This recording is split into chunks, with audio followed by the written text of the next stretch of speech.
Hello. 20 books in the house. Woohoo! Thank you so much for coming to this awesome panel, Audiobook Publishing with a focus on marketing. My name is Maggie Silver. I'm the head of strategic marketing for Podium Audio. Huge shout out to all the Podiumites in the audience today. Please stand up, give a wave.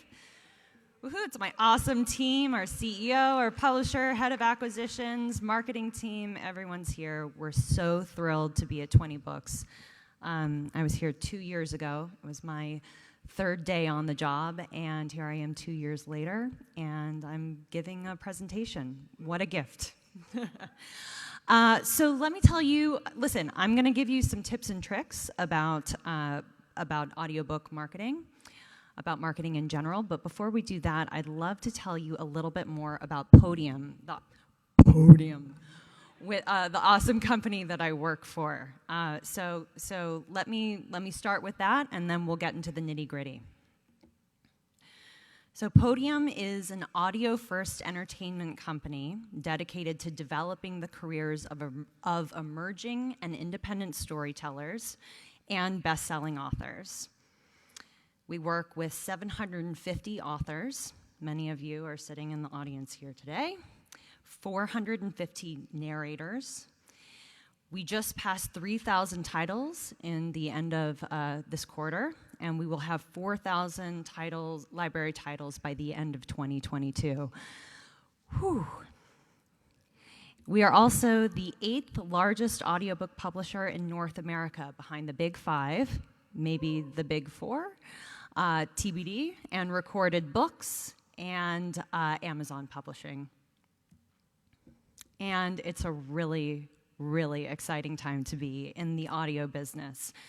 We are in what I would call the audio renaissance. Spoken word formats are evolving. You have audio dramas, true crime podcasts, dual and multi-voiced audiobook narration. You have best-selling authors like Malcolm Gladwell who are publishing an audiobook before print or digital. You have movie stars like Rami Malek who are starring in podcasts that are then being turned into television shows. And then even more exciting than the formats are the platforms that were once separating podcasting and music, and audiobooks are now converging and really, really shifting listener behavior. For example, Spotify is moving into podcasts and now into audiobooks. You have Clubhouse, which is a social audio platform, and their move has forced a lot of the big platforms like Facebook and Twitter and Spotify to roll out social audio products. And you have Amazon Music that's rumored to be launching a social audio meets radio platform. So it is a great time to be in audio, and we feel it every day. It's also simultaneously a great time to be a content creator. Independent storytellers are thriving in today's creator economy. They're accelerating further disruption of legacy models, woot woot, and there's the elimination of the need from traditional publishers, the validation from them, who often take literally years to bring product to market and do so often with zero marketing support.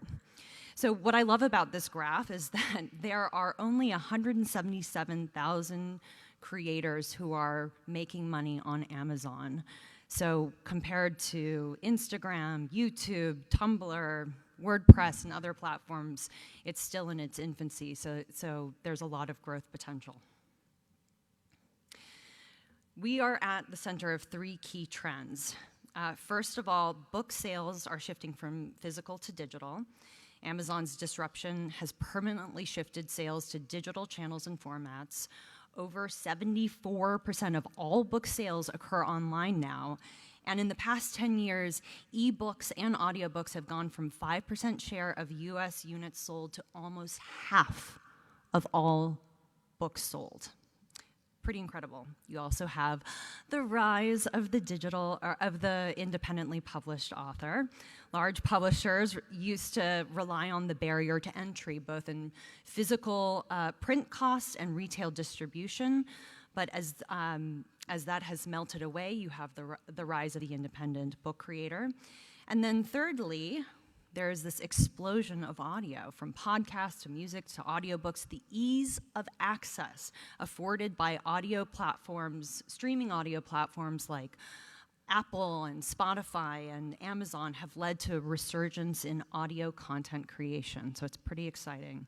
Oh, and also, audiobooks have shown continuous double-digit revenue growth for the past 9 years, which is pretty incredible.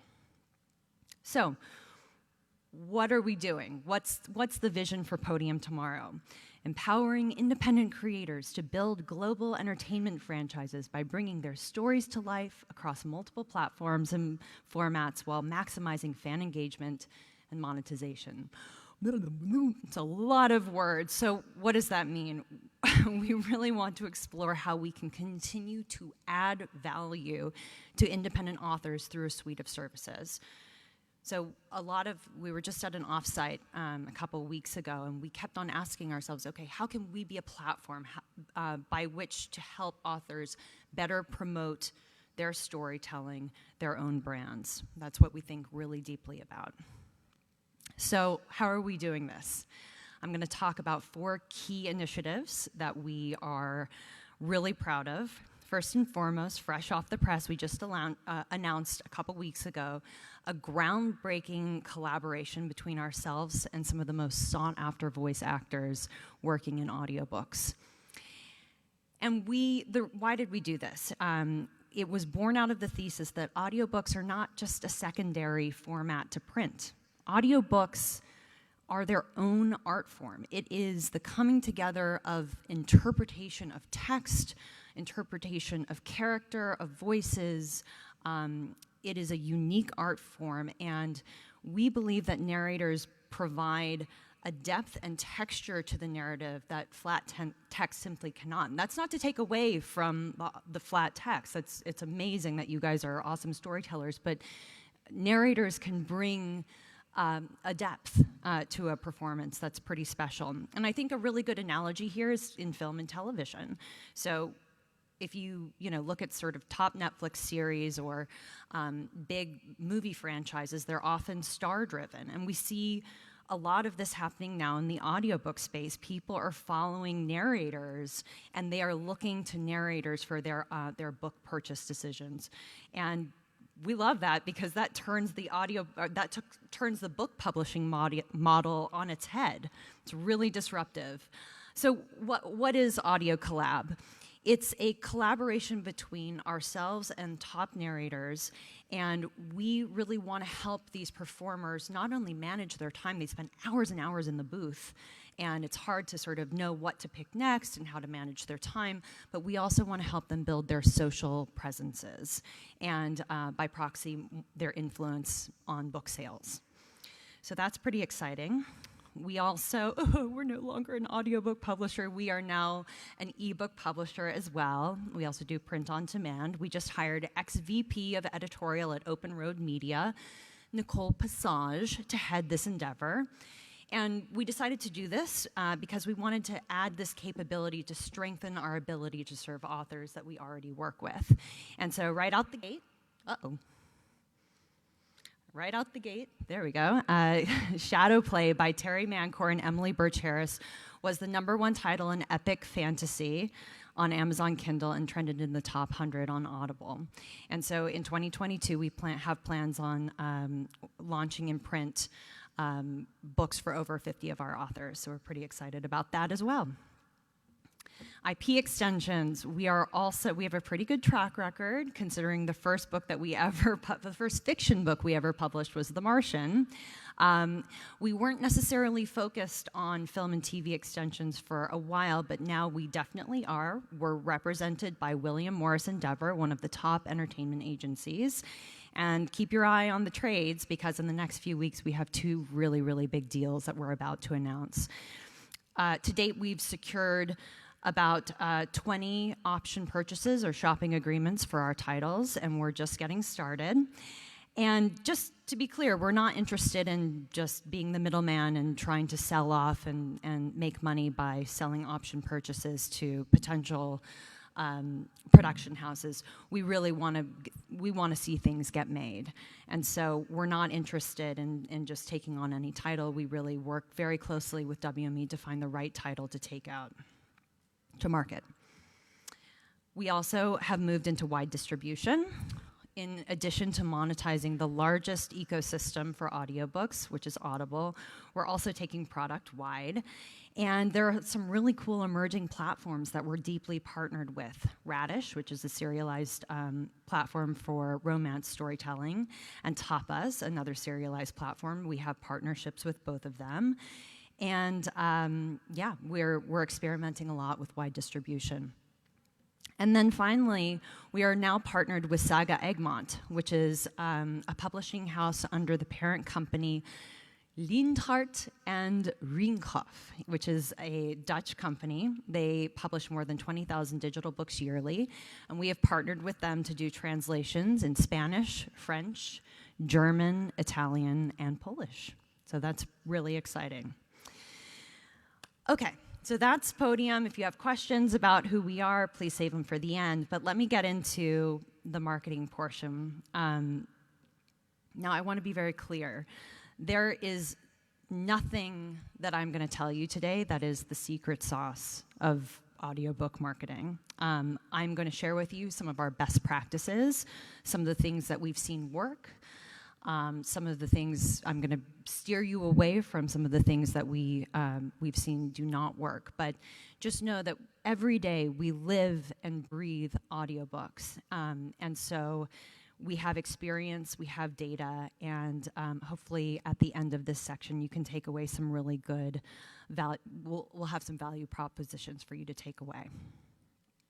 Okay, so if everything that I am about to say is there's no secret sauce and you can do it yourself, then why do some of these incredible best-selling authors work with us?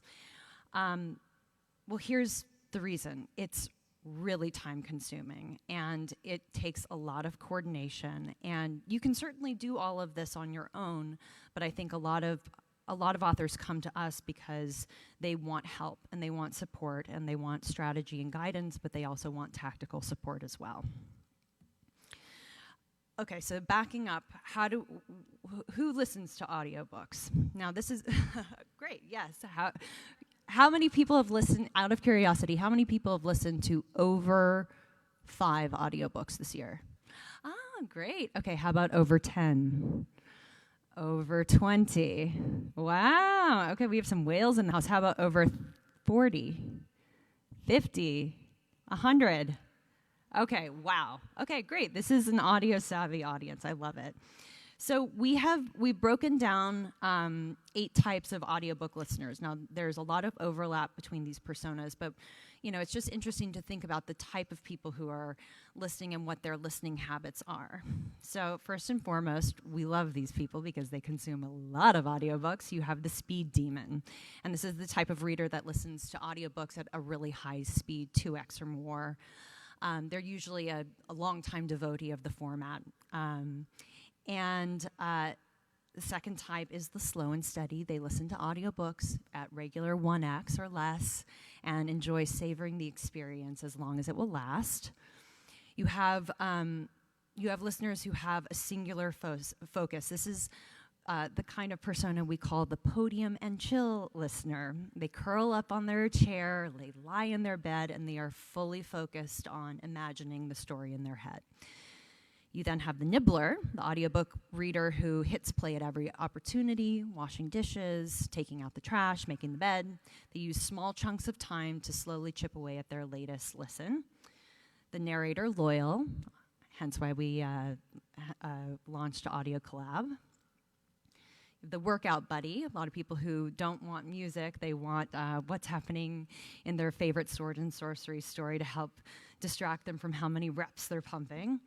You have the multitasker. They hit play, and the listener starts doing chores, washing dishes, working out, cooking, grocery shopping. And then, of course, you have the commuter, blah, blah, blah. You guys, oh no, now we have to go through all of them. The narrator, the workout buddy, the multitasker, and the commuter, whether it's by car, by train, by airplane, they love listening on the go. So what are strategies that we've seen work? I'm going to break them down. There are 3 key things. Number 1, fantastic cover art. Number 2, fan aggregation coupled with content marketing. And number 3, community participation. These authors who focus on this, not only for their audiobook marketing, but for their book marketing, we see succeed time and time again. So let's talk about cover art. It's one of my favorite topics. I don't know if my colleague Ryan is here. He's our creative director, but he came up with these best practices. So objective click, what does that mean? The goal, your cover art is a marketing tool. Your number 1 goal is to get a potential customer to click on your book. Think about going through an Audible or Amazon. Someone who's in the audiobook market is looking for their next book. What makes them stop? The first thing they see is the cover art. So what is going to be the thumb stopper? And what we found stops thumbs from scrolling are a few different things. Number 1 is the one thing rule. Don't try to jam everything about your story into your cover art. Focus on one thing. I really love the He Who Fights with Monsters cover art that we developed, because the one thing that you take away from that is this awesome cape. And the cape is a through line throughout the entire series. Same thing with Cinnamon Bun, which is a YA lit RPG that we do. I mean, those ears are just iconic. Savage Lands, there's no image there, but it's incredible typography. These are one thing that stops thumbs, that makes people want to click. Design for the small screen. It's tempting to design for what would be a real-life book, but the reality is people are browsing tiny, tiny thumbnails. So think about what pops on your phone, right? Not to say I'm not saying design only for that, but keep that in mind. A good book cover should be simple and memorable, and you want to distill the elements down to its most simple parts, and please try not to tell the entire story on the cover. Definitely use genre comps. When you're looking for a cover artist, check out what other things they've done in the genre. There are cover artists who are specializing in specific genres. And then be appropriate to the book genre. Viewers should immediately know what kind of book they're looking at. And then here's another, we see authors do this all the time, and it's a bummer, but don't cheap out on typography. If you've spent all this time to get something beautifully illustrated and that cover artist doesn't do typography, hire someone else to do the typography, because if you have cheap-looking typography, it takes away from the background image. So, and then also think about how to design, especially if you're writing a series, think about book 1 in the context of book 10, right? How are you thematically seeing a through line? And you can talk with your cover artist about this and say, hey, this is the thing that I want to see carried through. So anyway, cover art, really important. I would say the number 1 most important thing that, other than writing a great book, that you should be thinking about. Okay, second thing, fan aggregation coupled with content marketing. Let me take the fan aggregation piece first. Own your own audience. So Amazon has millions and millions of readers. How do you convert those readers into your fans? Amazon notifications and algorithms are moved by recency, price, and volume. So each book release is an opportunity to leverage the algorithms to help you trend. So how do you do this?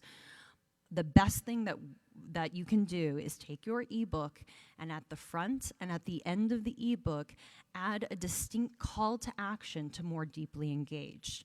I mean, think about it. When someone has spent however many hours reading your book, and they get to the end, if they liked it, that is the moment you can convert them into a fan, right? That's the moment when you ask them to do one thing. And when you're developing this call to action page, I'm not saying don't list all of your social communities, but pick one thing that you want them to do. Is it subscribe to their newsletter? Is it subscribe to your Facebook page? Whatever it is, ask for one thing and make that the big call to action. And then from there, once you've started aggregating audience, when you have another book release, you push them back to your next book release. So it's this beautiful cycle that we've seen successful authors replicate over and over again, and it applies to all media, not just book publishing. But think about it like this. Amazon has the initial audience, you convert it, and then you push it back to Amazon, and it's a virtuous circle. Okay, professional branding means improved trust. So why do great books with terrible cover art not sell?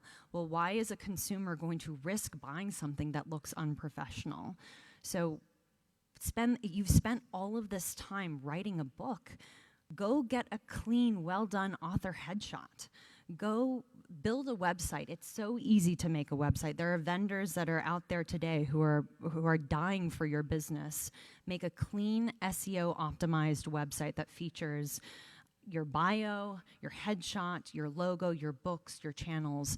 This is a huge, huge important thing. You're not going to the goal is not to drive millions and millions of people to your website. It's a validator for how professional you are. And then when you think about which channels you want to develop, whether they're newsletters, whether they're an Instagram page, be consistent, right? Don't launch your Facebook, Twitter, Instagram, Discord, newsletter, and then do nothing with them. Pick one thing and do it really well. Once you start aggregating fans there, you can branch out. Managing one social channel or one newsletter is a lot. So unless you have a team that's doing it, oftentimes we see people just doing it poorly. So really think about what is the digital platform that you want to connect with your community on. And my best recommendation is if you're a big Discord person, build a Discord server. If you're a big Instagram person, build your Instagram. Wherever your behavior and your community is, that's oftentimes the easiest place to start. And then think about your voice. Don't be salesy. No one wants to subscribe to your Instagram and only hear about the same book over and over and over again, right? So think about your content strategy. I'll get into this in the next slide. You don't have to just talk about your books. You have a lot to say, so think about how that comes out in your content strategy and make sure that your voice is consistent with the voice that you use as your author in your book. You don't want to have someone subscribe to you and then realize that they're not really into who you are as an author. You just want to be consistent. So what is content marketing? Content marketing is a type of marketing that involves the creation and sharing of online material, such as videos and blogs and social media posts, that do not explicitly promote something, but is intended to stimulate interest in its products or service. Okay? Now that's an interesting distinction. So it's selling without selling. So high-quality content marketing allows marketers to have the best chance of attracting strangers, engaging prospects, attaining customers, and then delighting their fans. And low-quality content marketing leaves potential new and existing customers with the impression that they are being sold to versus entertained. Don't do that if you can. So how do you do that, right? You create great material, you publish it, you promote it, you monitor it, see what kind of engagement you're getting, and then you analyze it and say, okay, well, this post got a lot of engagement. This animated cover art seemed to be really effective. How can I replicate that? And this is a strategy that is not just audiobooks, it's not just books, it's marketing in general. You think about the people that at a media company would be on a content marketing team. You have the content strategist, the channel manager, the creative director who's helping develop the content and design it, and then the growth strategist, the person who's putting paid media behind it to accelerate it and to attract new customers. So if 3 people are part of that in a media company, think about how difficult that is to do on your own. It's not impossible. A lot of people do it, but think about how many roles you have to play to do it well. That's why a lot of authors have marketing teams or they work with publishers. Okay, so what are examples of content marketing? My favorite, the animated cover art. We do a lot of animated cover art at Podium. So here are 4 examples. Historically, video performs better than static images on digital platforms, hence why we provide every single author that we work with animated cover art for their first book in their series or their standalone, for them and for us to potentially distribute.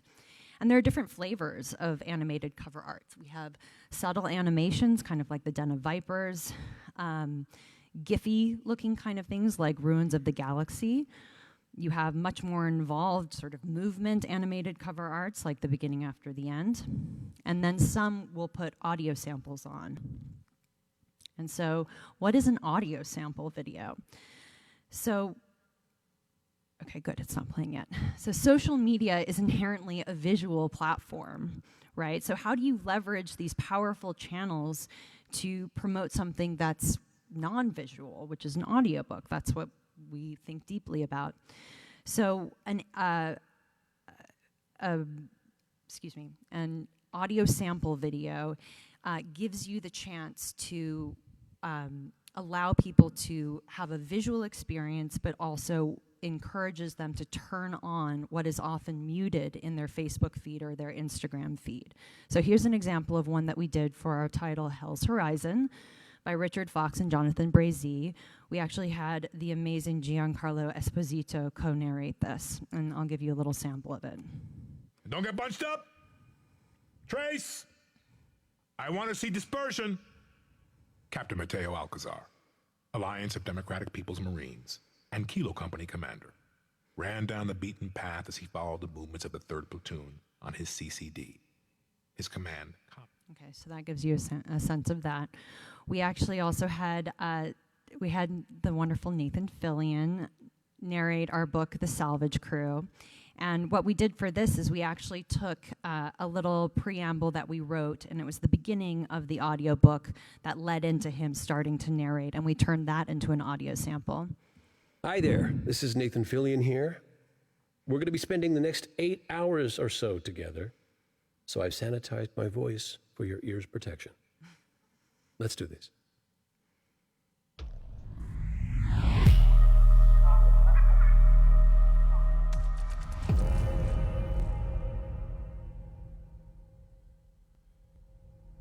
Okay, so that's another example. This is a book that was written by Mr. Rhett Bruno, who we were just listening to a few rooms over. Vicarious was co-narrated by Will Wheaton and Catherine McNamara. Ignis feed location, Block B, Med Bay, Nursery, camera 9. Alora shook Mission's shoulder. She jolted awake, gasping for air. Her hand groped through the darkness until it found the respirator attached to her. So again, these are all examples of using your core marketing asset, but not just posting a static image and say, buy my book, please. It's taking it and turning it into something really special that features the narrator as well. We also love doing audiobook trailers. For some of our top series, we've developed trailers, and we find that these are really, really successful because, especially for series, we can use these as evergreen pieces of content. We're not developing them for book 4, we're developing them for an entire series. So when a series comes out, we can reuse and retarget using paid media these assets. So this first one, we worked with a trailer house called Jump Cut, and we had our narrator, R.C. Bray, provide the voiceover. And we used this to launch Book 10 in the X-Force series. And we asked fans to share it if they loved it. And it generated hundreds of thousands of views across social media, including 34,000 views that are on YouTube. So it's designed as a shareable piece of content that had a primary goal of entertaining existing fans, but then also attracting new fans. All citizens are urged to remain calm. I was home on leave from the Army. Just wanted to relax. The governor of Maine has issued a state of emergency for... What the hell? Earth got hit on Columbus Day. Warships came over the horizon and bam! We were on the bottom of the technology ladder. The enemy said humanity had no chance for survival. You know what we said? Hold my beer. Expeditionary Force, Columbus Day. Get the New York Times best-selling audiobook series exclusively on Audible now. Love that one. We did another one for... I've seen things you people wouldn't believe.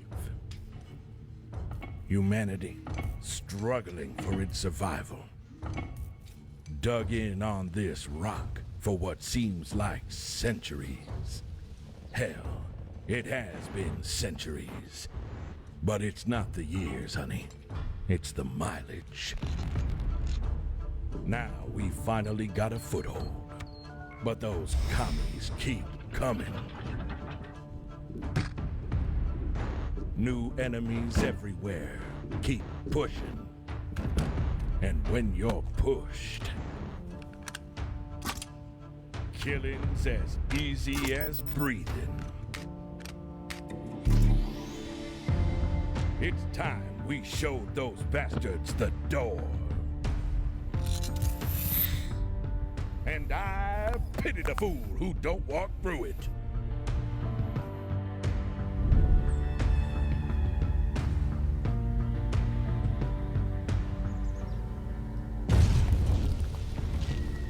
Somewhere out there's the beast.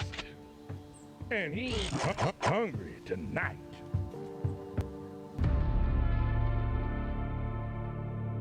We don't just do military sci-fi. I promise. This next one was designed without voiceover. We wanted to sort of play around with just using text on screen. So it would ideally work on a platform where sound is turned off. It could just be a visual asset.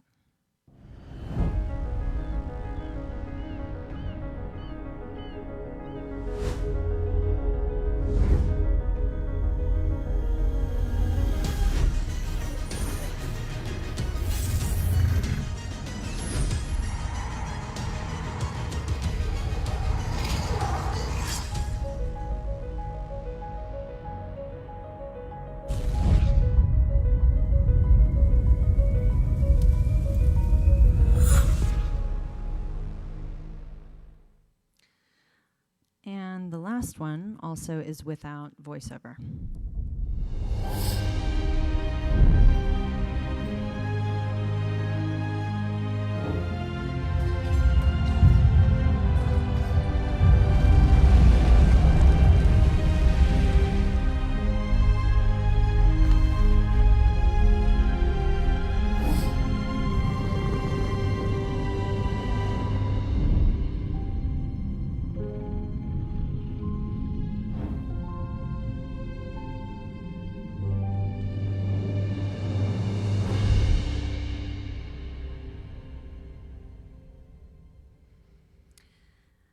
So what are other examples of content marketing? I would say that we've done some really cool stuff. We've partnered with Audible directly. We put out a book called Beyond Kuiper that had a cameo by Dylan Sprouse. You may know him from his Disney days. But we actually made a really cool video where we paired him with a cover artist, and he talked about his superhero alter ego, and the cover artist designed special art for him. If you go to Audible's YouTube channel, you can see the video, but that's another example. Again, it's not selling Beyond Kuiper, but it's highlighting it. And then we do other really cool content marketing, for example, our narrator spotlights. Hey, this is Travis Baldry, and I'm going to be answering a few questions for you. When did you screw everything up, but no one ever found out it was you? Okay, so I was like 8 years old, and I was on a car ride with my grandparents, and I was sitting in the front seat. And this was one of those, there was no bucket seats. It was the full seat all the way across, so I was able to sit in the middle. And I was bored. It was Texas, long, long drives. And I kind of leaned forward and put my hands on the dashboard, and maybe I had a mouth thing, but I started gnawing on the dashboard. And I managed to bite through it. So there was this massive crack in the front of the dashboard where I chewed into it with my front teeth. And then when I found out that I had done this, I just leaned back and pretended that I didn't. And nobody ever called me on it. And I've remembered it to this day, and I'm actually a little shamed right now. What? So that's an example. So Travis does a lot of our lit RPG books, and so we released that. I forget which title, but that was something that we put out in conjunction with one of the books that he narrated. So again, it's a way of highlighting him, highlighting his title, maybe in the copy, but making it about Travis, not necessarily pushing the book itself. Okay, so moving on to the third tenet of best practices, community participation. So you're like, Maggie, what if I don't want to develop a trailer? What if I can't hire a cover artist? Like, how I have no audience. I don't even know how to do fan aggregation. What do I do? Well, go to where the audience is, okay? So Facebook groups, it's a great place to start. I mean, here, actually, 20Books is a really great place to start. This is a community. This whole conference was built from a Facebook community. Think about how many communities there are out there for reverse harem, for audiobooks specifically. Those are places to go to cultivate audience and to actually join in community. There's a subreddit for everything. Join on Reddit. Get active and participate in threads. Find other authors that are of your size and cross-promote with them. Do giveaways. Do newsletter shares with them. Getting from 0 fans to 100 fans is just as hard from getting from 100 fans to 1,000 fans. So just know it's hard in the beginning, but once you cross that threshold, find people who are going through it with you. BookBub is another awesome place. Submit your book. You can get a lot of traction if you're selected for that program. Same thing with Goodreads. They have some paid programs, but these are all big platforms that already have millions and millions and millions of users. So go there and cultivate community there. And then even when you have just a tiny amount of community, right, do giveaways and discounts. Everyone speaks the language of free, so take advantage of the KDP merchandising tools that you guys have. Audible doesn't offer those, so take advantage of them and offer your book for free for a day and tell a Facebook group about it. Submit to ebook promotion sites. If you haven't heard about ebook promotion sites, just Google ebook promotion sites on Google. There are so many. It takes a lot of time, but it's definitely worth it. It's where audience is going.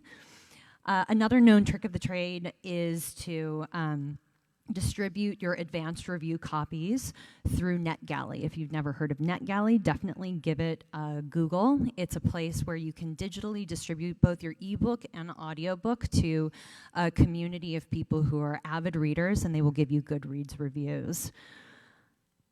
Oh yes, and then author magnets on your website. Again, I'm sure you've heard about this in other panels, but offer a short story or cool art for free and get people to sign up to your email list that way. Okay, so those are all of the things. I guess I'll end on another piece of content marketing. This is one of my personal favorite bloopers that we do by R.C. Bray.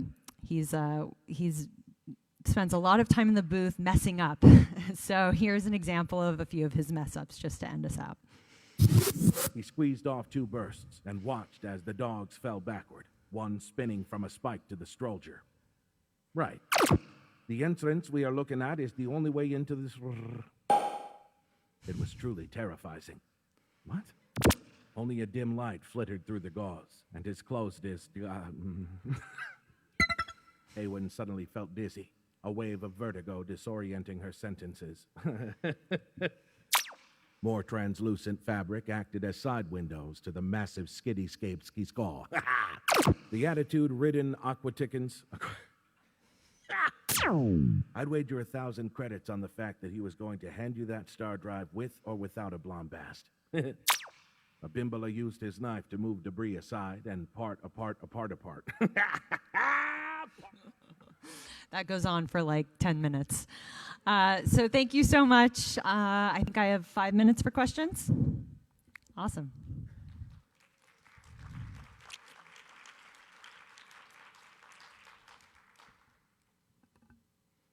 Go ahead.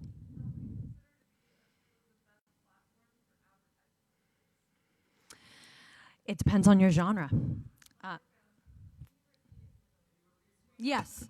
What are some of the best platforms for advertising your audiobooks? We see, Facebook is an incredibly powerful platform because you can hyper-target and behaviorally target. Paid media is a whole other section that I didn't even want to touch for this. But I would say start with Facebook. But fantasy, you can target subreddits on the Reddit platform. Instagram is an interesting place. There are also, you can look at Google Ads. So I think it really is specific and it requires a lot of experimentation for optimization. But then also don't forget Amazon itself. Sorry, that was like a non-answer answer.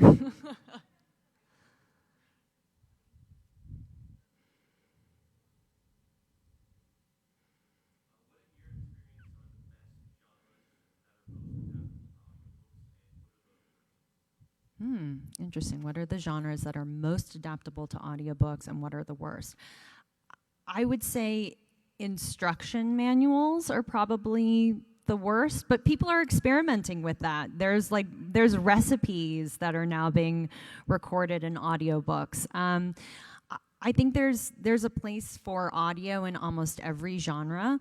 We tend to specialize in sci-fi and fantasy, and we also do a lot of mystery and thriller, a lot of romance. We do less nonfiction. There's a different type of narrator who's really great at reading nonfiction books that tend to be a little bit more dry or businessy or have a specific type of jargon.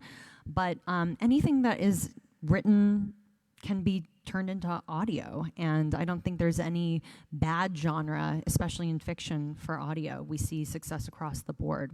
It really is narrator specific. You don't want to put, it might be entertaining, but we wouldn't want to put R.C. Bray, who is known for sci-fi and fantasy and a little mystery thriller. I don't think we should put him on a classic Dickens book. It might not go over so well.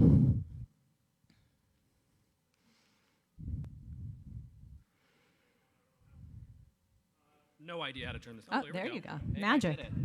I just willed it with my powerful brain. It's on now. All right, so for someone who has, let's say, 20 books in different genres, some of them in series, some of them, here, how would you kind of use metrics, or how do you judge which one to focus on to turn into an audiobook, rather than just kind of going, okay, well, I like this book the best? Like, is there any metrics that you use to go, this book has enough of a following, or how do you judge that when you're kind of picking from a bunch of different potential books? Sure. I would say look at the best-selling books, right? Those are probably the ones, if they're working in E, there's a better chance that they'll work in audio. But I would also think about, are the books part of the series, right? So if you're looking at a book 5, don't publish a book 5 if a book 1 is where a series starts, right?